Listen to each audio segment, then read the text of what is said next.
A lot of people don't know this about Estelle. I always tell you stories about our divorce and how the marriage ended and all that other business. What I haven't told you is the truth. The truth that I killed her.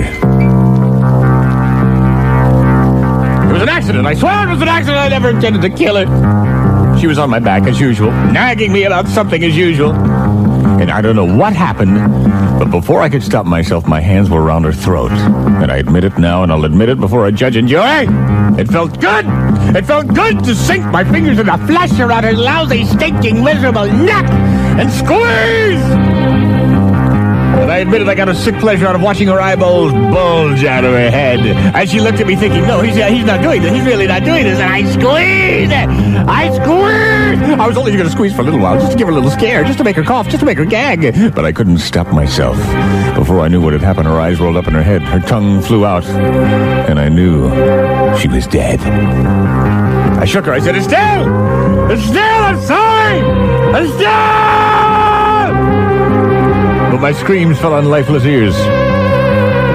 I realized that I had committed murder. I might be able to get off with involuntary manslaughter. Maybe, cop some kind of insanity plea, but I knew I'd do time. No matter what, I'd be doing time. And there was no way I was going to go to jail. No way. So I had to dispose of the body. I couldn't roll it up in a rug. I couldn't leave it in the apartment. It smelled bad enough now. I mean, I could stand the noxema. I don't think I could take tissue deterioration. So I realized there was only one other answer. I had to cut her up and flush her down the toilet. I went to the closet singing, "You're in luck when you got a mechanic chainsaw. You get power by the hour in your hand." But then I realized, no. Who uses a chainsaw inside an apartment? The neighbors would hear them. Wow, wow, wow. I realized it would have to be a more discreet disposal. And unsavory as the task was, I took out my hacksaw. And I started sawing away at Estelle's limbs.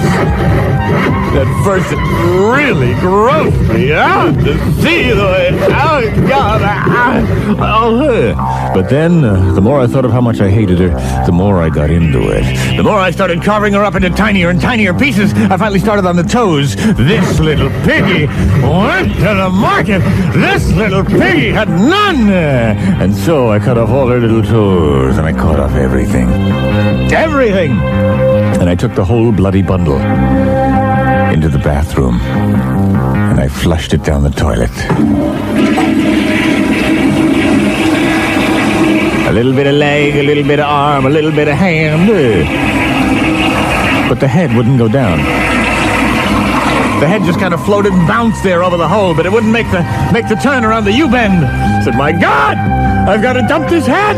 So I put my foot in the toilet and I started pounding it again. I just started forcing it down that little hole. The head just wouldn't give. I got everything cut up, but I couldn't cut the head. I mean, the skull was too hard. I flushed it again. And this time, as I was flushing, I had my foot in the toilet with my wingtip just pounding on it. But finally, I guess I mangled it enough. It did go down.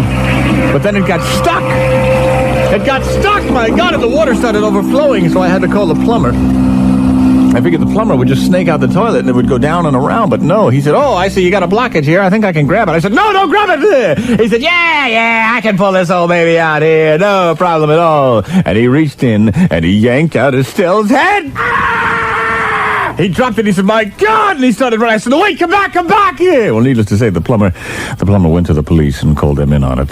Fortunately, thank God, the cop that showed up to investigate was my buddy Vito, an old fishing buddy of mine. Every year we go fishing. Every year we have a few laughs. He walked into the bathroom, saw Estelle's head floating there, looked at me, winked, and said, hey, Grease, worst case of suicide I ever saw. Huh?